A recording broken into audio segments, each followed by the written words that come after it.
All right. Thank you so much, Dinu, for sitting down with us today for your Champion of the Year interview. We're so excited to ask some questions, get to know you a little bit more and what you're doing on your Champion of the Year campaign.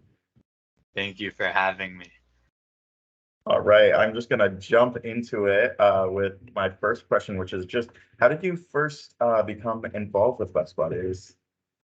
My first involvement with Best Buddies was in the fall of 2019.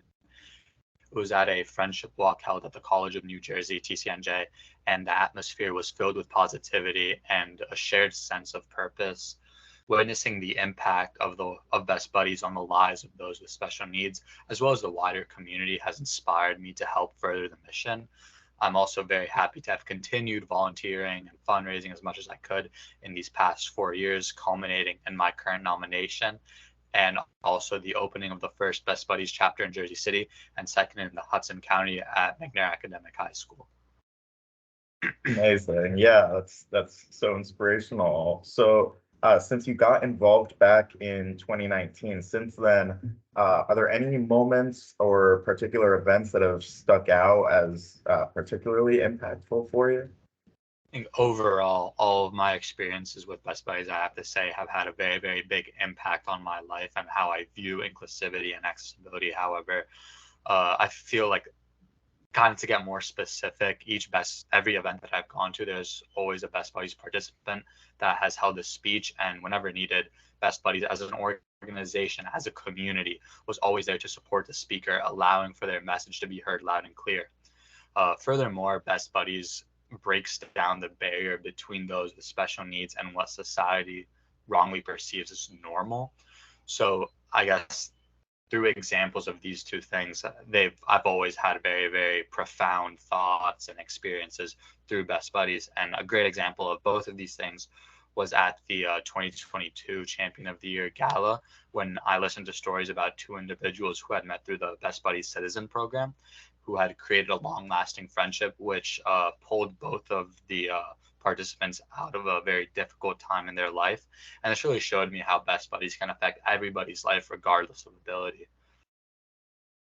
Yeah, that's amazing. So, I mean, it's clear that you have, a really special passion for the inclusion of those with intellectual and developmental disabilities. Do you have any insight of where that passion came from, especially, at a young age like yourself?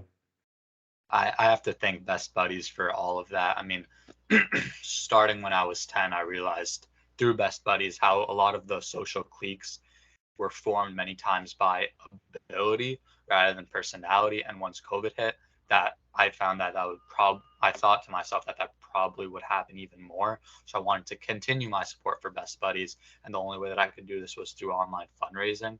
And after life came back to normal, there was multiple instances where I witnessed situations where people with special needs struggled to the lack of basic, inclusive, and accessible facilities in certain locations.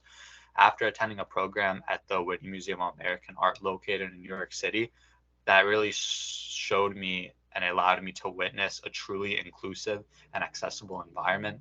Everything from the architecture of the museum to the way speeches were held ensured that everybody felt completely included no matter what. And being a part of this community for several months really inspired me to try to bring that experience to more towards my community. So yeah, so I guess that community almost impressed me so much. I wanted to expand on that environment. Yeah, absolutely. And I mean, your inspiration is very clear, and it's not just the inspiration, but you're actually doing something about it. Because I understand that you're in the process of creating a centralized resource of accessible locations in and around Jersey City. So can you tell me a little bit more about that? Well, through all of my experiences, again, especially Best Buddies, I came to the realization that without actual on the ground initiatives, an inclusive community is practically impossible to get.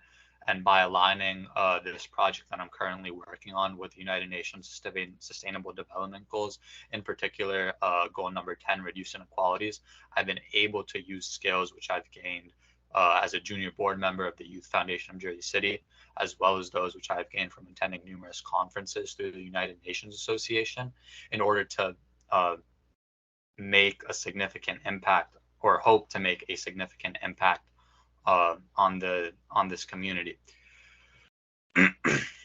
Yeah. So currently, I'm, with the help of the Jersey City community and several of my friends, I'm compiling a spreadsheet of accessible businesses, which in the coming weeks will be displayed on the map available on accessibilityatlas.org. It has been a great learning experience from which I've been able to meet multiple very, very opinionated people. And then I've been able to take these multiple points of view to make my website hopefully appeal to a larger audience.